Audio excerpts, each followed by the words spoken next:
Bonjour à tous et bienvenue sur la chaîne de Cryptavenir. Dans cette vidéo, vous allez obtenir gratuitement un guide complet pour éclater le bull run en 5 étapes clés. Donc, je vous invite à mettre un like sous la vidéo et de la partager afin de faire profiter de ces conseils à un maximum de personnes. Donc on commence directement avec la première étape qui va être indispensable pour réussir le bull run. La première étape, ça va être d'aller analyser chacun des types d'acteurs, prendre du recul, observer qu'est-ce que font chacun des acteurs pour en tirer des conclusions statistiques. On va seulement se pencher sur les crabs, les fish, les sharks, les whales et les humpbacks. Et avant de commencer, on a quand même une légende qu'il faut remettre en question. Et que les whales sont les investisseurs de génie, ce sont les whales qui dirigent le marché, ce sont les whales qui ont les meilleurs investissements, les meilleurs prix d'achat, etc. Et donc on va voir dans cette analyse que c'est en fait totalement faux. Et donc la stratégie qui consiste à suivre les whales va vous faire perdre de l'argent. Donc c'est pour ça que je préfère prendre des pincettes avant de commencer parce que ça va en choquer plus d'un. On commence donc avec les crabs, on peut voir qu'ils commencent à accumuler à partir des plus bas, donc c'est plutôt des bons investisseurs, ils achètent lorsque les prix sont bas. Ils arrêtent d'investir vers le tiers du bull run et ensuite ils vendent sur la fin de bull run. Donc c'est plutôt des bons investisseurs. Là on peut voir que les crabs donc attendaient un retour à des prix plus bas. Ils ont commencé à investir pendant la chute et ont investi massivement le jour du plus bas. Donc la catégorie d'acteurs qui est intéressante de suivre, c'est plutôt les crabs en fait pour avoir des bons investissements. Et là on peut voir qu'ils sont en train d'attendre des prix plus hauts, donc ils sont pas encore en train de vendre massivement, ce qui veut dire qu'on a encore une petite marge devant nous pour avoir des prix plus intéressants. Ensuite on passe aux fish, donc là c'est encore plus intéressant. On peut voir qu'ils commencent à accumuler dès les plus bas, donc un petit peu plus tôt que les crabs, et ils investissent même un petit peu mieux encore qu'eux. Donc ça c'est un type d'acteur très intéressant à suivre. On peut voir qu'ils investissent très fort sur un début de bull run, ensuite ils attendent et ils vendent massivement sur la fin du bull run. Et donc là, ils ont vraiment des prix d'achat très bas et des prix de vente très hauts. Donc c'est vraiment des très bons investisseurs. Et de la même manière, on peut voir qu'ils ont attendu des prix vraiment très bas. Ils ont attendu 19 000 $ sur Bitcoin pour commencer à réaccumuler, notamment entre 20 000 et 15 000 $. Donc cette classe d'investisseurs a vraiment des prix très intéressants. On peut voir qu'ils ont temporisé, ils ont gardé leurs actifs et ils ont déjà commencé à vendre depuis que le Bitcoin a dépassé les 30 000 $. Donc ça c'est intéressant, on peut voir qu'ils commencent à vendre assez tôt. Sur le dernier cycle, ils avaient commencé à vendre aux alentours de 20 000 $ et le Bitcoin est monté à 60 000. Donc il y a quand même eu un x3 entre le moment où ils ont commencé de vendre et le top, mais c'est quand même intéressant de noter qu'ils ont commencé à vendre. Si on se fie sur les statistiques passées, ça fait un x3 depuis 30 000 $ sur ce cycle, ça fait un Bitcoin avec un ATH de 90 000 $ à peu près. Donc là, on peut voir que des acteurs importants commencent à vraiment prendre des profits. Ensuite, on passe aux sharks qui ont entre 100 et 1000 bitcoins. Et alors là, c'est vraiment les pires investisseurs que j'ai jamais vus en fait. Là, on peut voir qu'ils ont vendu des bitcoins. Ils ont vendu les plus bas en fait. Ils ont commencé à accumuler à 60 000 $. Voilà, sur le dernier cycle. Ils ont fini d'accumuler à 67 000 $. Et paradoxalement, ils ont pas trop vendu pendant la grande baisse, mais ils ont vendu lorsque les prix sont remontés. Voilà, pour limiter leurs pertes. Et on voit qu'ils commencent à réaccumuler, mais tout juste, voilà. Donc c'est-à-dire que là, ils avaient acheté à 65 000 $ au dernier cycle, et là, ils commencent à réaccumuler à 65 000 $ encore. Donc là, on peut voir que c'est vraiment des investisseurs très mauvais. Donc ce qui peut être intéressant de noter, c'est si jamais on a une explosion d'achat pour cette catégorie d'acteurs, donc des 100 à 1000 bitcoins, on peut se dire qu'on est vraiment pas très loin de l'ATH. Ensuite, on passe aux whales, donc plus de 1000 bitcoins. Et donc là on peut voir qu'elles ont accumulé, bon là elles ont quand même joué un très gros coup sur cette grosse baisse, elles ont pris énormément de bitcoin dans les poches donc ça c'est vraiment super. Et ensuite on peut voir qu'elles ont accumulé jusqu'à l'ATH, et elles ont commencé à vendre à l'ATH, et elles ont vendu massivement, quasiment au bottom en fait. Elles ont vendu la moitié de leur position entre 30 000 et 15 000 $. Ils devraient peut-être se former en prise de profit, ce serait intéressant. Et là on peut voir qu'elles commencent tout juste à réaccumuler et quand même là elles se délestent pas mal dernièrement de leur Bitcoin. Historiquement elles ont quand même commencé à prendre des profits tout juste près de l'ATH, donc c'est quand même intéressant de noter que lorsque les whales commencent à se délester de leur Bitcoin, on est vraiment pas très loin de l'ATH. Et alors là, mes investisseurs préférés, les humpbacks, donc ceux qui ont plus de 10 000 bitcoins. Donc ça c'est vraiment les très gros porteurs. Et le minimum de bitcoin qu'ils ont eu était quasiment à l'ATH à 40 000 $. Ce qui est intéressant pour cette classe d'investisseurs, c'est quand même que le moment où elles ont le moins de bitcoin, c'est très proche des ATH, et le moment où elles ont plus de bitcoin, c'est sur les points bas. Donc c'est super intéressant. C'est-à-dire qu'elles sont pas extrêmement précises pour vendre le plus haut, de toute façon c'est impossible de vendre le plus haut, mais elles sont quand même très bonnes pour aller acheter les plus bas. Donc ça c'est super intéressant. Et là on peut voir qu'elles continuent d'accumuler actuellement. Donc ça c'est le premier facteur qui me fait penser qu'on va aller assez haut sur ce cycle. J'estimais qu'on allait avoir à peu près un x4, x5 sur les altcoins. Mais vu que les gros acteurs, donc qui ont plus de 10 000 bitcoins, continuent de réaccumuler, on peut avoir vraiment de très belles perfs entre x5 et x10 en fait finalement. Un des rares indicateurs que je consulte réellement, ça va être ce ratio entre le prix d'acquisition et le prix de création des gros acteurs. On peut voir que lorsque ce ratio monte, on est vraiment très proche des ATH. On peut voir à 4 répétitions, ça marche extrêmement bien. Et là, ce ratio vient d'exploser sur la dernière poussée qu'on a eue cette semaine. Donc ça me laisse à penser qu'on est vraiment pas très loin, encore une fois, d'un ATH. Et dernier indicateur qui va dans le même sens, on peut voir donc, ça c'est le nombre de bitcoins détruits de manière journalière.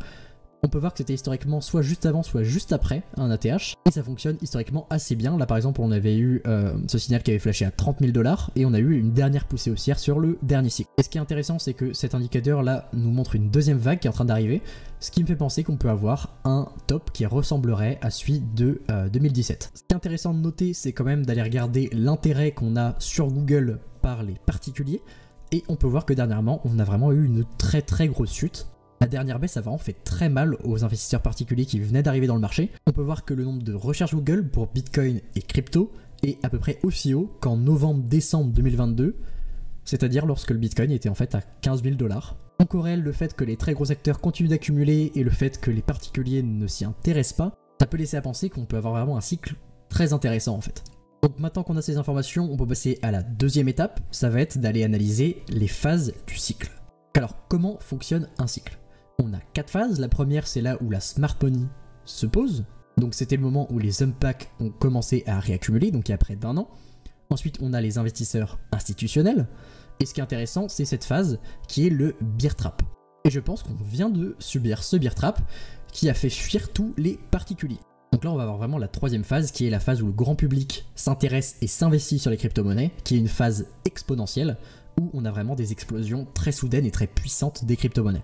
Donc ça va être une phase vraiment dangereuse et on en reparle dans la dernière étape. Le bear trap qu'on vient de subir n'était qu'un aperçu. C'était vraiment une baisse de 50%, c'est pas beaucoup en crypto-monnaie. Pour les gens plus anciens qui étaient là déjà lors du dernier cycle, on a vu lors de la grosse baisse de 2022 notamment, des projets qui ont fait moins 90, 95, 99%, même des fois encore plus que ça. Donc c'est vraiment pas une phase à prendre à la légère. Je vous assure qu'il vaut mieux vendre trop tôt que trop tard en crypto-monnaie. La troisième étape, ça va être d'aller analyser les liquidités du marché. Donc avant d'aller analyser les liquidités, il faut comprendre comment fonctionnent les liquidités et les flux de capitaux en crypto-monnaie. Là, je vous ai fait un petit graphique, un petit schéma, vous pouvez faire une capture d'écran si jamais vous avez peur de ne pas retenir. On a donc deux parties dans cette section, on a la partie bourse et crypto. Pourquoi j'ai mis un trait qui sépare les deux ? Déjà, il faut comprendre comment fonctionnent des ETF. Vous avez deux types d'ETF, vous avez des ETF spot ou des ETF futurs. Les ETF futurs, c'est juste un contrat papier où vous avez donc un indice qui réplique la performance du Bitcoin, mais qui n'est pas adossé au Bitcoin. C'est-à-dire que un Bitcoin sur un ETF futur n'est pas égal à un Bitcoin. Mais un Bitcoin sur un ETF spot est par contre égal à un Bitcoin puisque le fonds d'investissement a l'obligation d'aller en acheter au marché. Donc voilà, ça c'est le premier point à noter. Et on a donc l'ETF Bitcoin Spot qui a été accepté début d'année et on a l'ETF Spot Ethereum qui va arriver au courant de l'été. Et donc comment fonctionnent les liquidités ? Les gens qui investissent via un ETF investissent via un compte titre, c'est-à-dire ils sont en bourse. Et ça c'est un point vraiment important à noter. C'est-à-dire que lorsqu'ils investissent en Bitcoin via un ETF, ils placent leur argent sur un compte titre, ils le mettent dans le Bitcoin, et ensuite lorsqu'ils retirent leurs bénéfices, ils vont remettre cet argent sur le compte titre en euros. Donc ça ne passe pas par le marché des crypto-monnaies. Et ça va être la même chose pour le ETF Ethereum. Donc la conséquence de ça, c'est que les flux qui passent par les ETF ne vont pas impacter le marché global des crypto-monnaies, dans le sens où l'argent investi dans le Bitcoin via les ETF ne va pas aller directement dans les autres crypto-monnaies. En réalité, c'est pas exactement vrai, c'est pour simplifier ce que je dis, parce qu'en fait, une prise de valeur du Bitcoin via les ETF va quand même bénéficier au reste du marché. Mais c'est pour illustrer comment ça fonctionne. Et on a la deuxième phase qui est le marché des crypto-actifs. On a donc des flux qui peuvent entrer par les exchanges centralisés, donc Binance, Coinbase, etc. Et donc les gens investissent dans le Bitcoin, et une fois qu'ils ont fait des profits, ils vont déverser ces liquidités vers Ethereum, qui va donc prendre en valeur.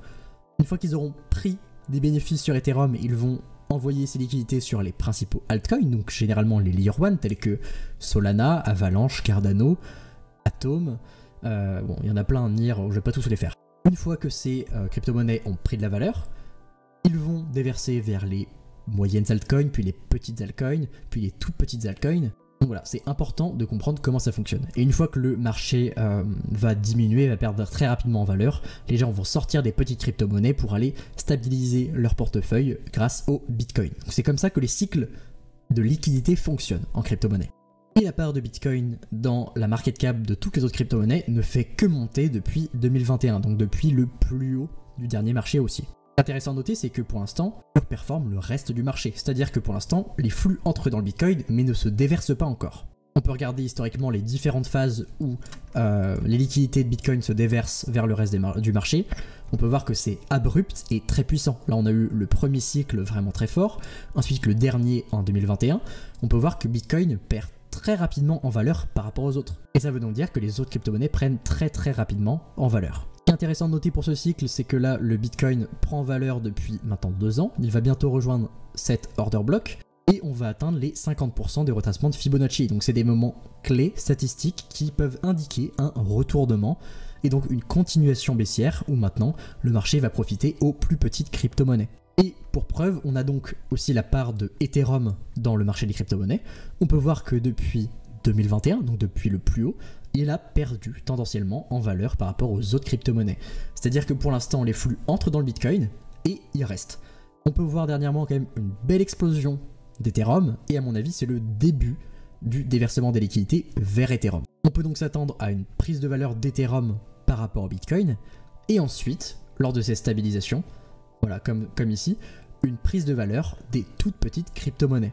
Et le plus gros point positif de ce bull run, en fait, de ce qui est en train de se passer actuellement, c'est que les flux de capitaux ne passent pas par les ETF. On a eu énormément de volume dernièrement, notamment via ce qu'on avait vu tout à l'heure, le volume d'achat des humpbacks, donc les gros acheteurs, mais on peut voir qu'ils n'achètent pas via les ETF. Donc là, ça veut dire qu'ils achètent directement sur le marché des crypto-monnaies. Et des volumes comme ça va faire notamment énormément monter les petits cryptos. Donc ça, c'est le gros point positif et c'est là où je voulais en venir depuis le début. Et un indicateur que j'aime bien aller regarder, c'est le Altcoin Season Index. Donc aller regarder la performance du top 50 des crypto-monnaies versus celui du Bitcoin sur les 3 derniers mois. Et donc dernièrement, on a eu une très belle Altcoin Season avec l'indicateur qui est monté à près de 80. Mais on peut s'attendre à une deuxième vague pour les altcoins sur la fin de bull run lorsque les liquidités vont réellement se déverser vers celle-ci. Deuxième indicateur, encore moins connu que le premier, mais beaucoup plus intéressant selon moi, c'est d'aller regarder la performance du top 50 des crypto-monnaies versus le Bitcoin sur la dernière année. Donc c'est super intéressant à les regarder parce qu'on peut voir que lorsque cet indicateur monte, c'est que les liquidités sont en train de se déverser du Bitcoin vers les altcoins. Donc ça c'est super intéressant. On peut voir que c'est en train de commencer tout doucement, donc depuis le début d'année, on va dire. Mais on peut voir que historiquement, c'est quand même des phases très explosives où ça commence à monter doucement, mais quand ça monte vraiment, quand ça se déverse, ça se déverse extrêmement rapidement. Et donc ça se corrèle avec la part de marché du Bitcoin qu'on avait vu qui baissait extrêmement rapidement lors des pics de bull run. Donc là, grâce à ces 3 premières parties, on sait donc que les gros acteurs sont en train d'investir, que les petits acteurs ne sont pas intéressés. Et troisième point, on sait que le Bitcoin est en train de se recharger de liquidités qui se déverseront ensuite vers les plus petites crypto-monnaies. Donc là, on peut déjà avoir un début de stratégie, commencer par investir sur le Bitcoin, puis ensuite prendre des profits pour suivre les liquidités vers Ethereum, les grosses altcoins, les moyennes et les petites, pour vraiment optimiser les performances. Donc ça peut être déjà un début de stratégie qu'on peut commencer à construire sur cette analyse. On passe donc à la 4e étape clé, c'est d'aller trouver des projets intéressants dans lesquels investir. Donc là, j'ai déjà fait énormément de vidéos sur le sujet. La majorité des dernières vidéos que j'ai proposées étaient d'ailleurs sur ce sujet-là, sur des stratégies pour trouver des crypto-monnaies à fort potentiel. On peut notamment penser à Akash, que j'ai mentionné dans une dernière vidéo, mais aussi Theta, BitTensor, Fetchai, etc. Donc là, on en a beaucoup de crypto-monnaies intéressantes dans lesquelles on peut investir. Et je vous mettrai une fiche à la fin de la vidéo pour que vous puissiez aller regarder.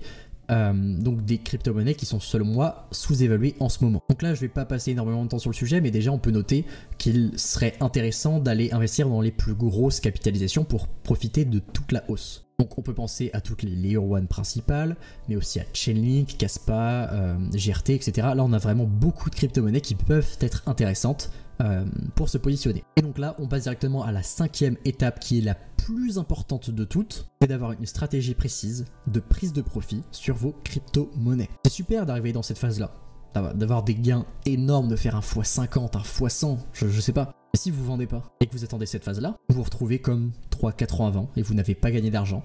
Vous avez juste pris énormément de risques pour rien. Et donc le plus important, c'est d'avoir une stratégie de prise de profit écrite, précise, et le plus important, c'est de s'y tenir.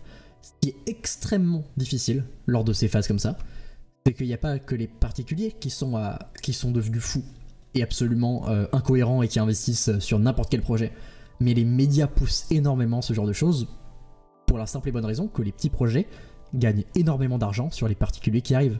Donc ils peuvent payer des publicités avec des millions de dollars et ça pousse des petits projets, des projets qui vont perdre toute leur valeur pendant la baisse. Donc c'est vraiment une phase extrêmement dangereuse. Je vous propose 2 stratégies de prise de profit. La première, c'est de vous fixer un objectif financier. Imaginons, vous investissez aujourd'hui 1000 €. Vous avez un objectif de x10 par exemple. Lorsque vous avez fait x10, vous vendez directement tout en euros. Vous sortez du marché car vous avez réussi votre objectif. Peut-être que le Bitcoin va continuer à monter. Oui, c'est possible.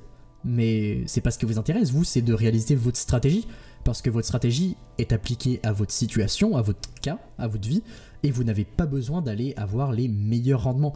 Ce qu'il faut, c'est être sûr de ne pas tout perdre. Donc la première stratégie, c'est d'avoir un objectif financier fixe et vous vendez tout lorsque vous sortez. La deuxième, ça peut être de faire un reverse DCA, c'est-à-dire que vous vendez tous les mois ou toutes les semaines 10% de votre capital, ce qui fait que même si vous loupez le plus haut, même si vous commencez à vendre trop tôt, vu que vous lissez vos ventes, vous allez peut-être avoir 1 ou 2 ventes qui sont très très proches du plus haut, ce qui va faire augmenter votre performance globale de manière vraiment intéressante. Et en plus, ça vous permet de faire quoi? De vous protéger si jamais vous n'avez pas atteint votre objectif, d'une baisse potentielle, d'un gros crash de marché. Si jamais vous passez de 1000 à 8000 et que derrière le Bitcoin perd toute sa valeur, vous aurez perdu de l'argent finalement. C'est un peu dommage de perdre de l'argent alors que vous avez fait un gros multiple. Donc ça peut être intéressant de faire un reverse DCA pour avoir au moins sécurisé une partie de votre portefeuille. Si ça vous intéresse, je ferai une vidéo dédiée sur toutes les stratégies de prise de profit de manière beaucoup plus précise, avec des statistiques, des tableaux comme j'ai l'habitude de vous faire, pour vous concocter 4, 5, 6 stratégies différentes avec différents objectifs. Donc mettez-moi en commentaire si ça vous intéresse. Si vous voulez apprendre une méthode pour dénicher des projets avec un potentiel de croissance démesuré, je vous invite à regarder ma dernière vidéo où je vous présente toute ma stratégie complète dans les moindres détails. Et c'est une stratégie avec laquelle j'ai déjà fait un x50. Pour ceux qui sont encore là, merci beaucoup et à bientôt.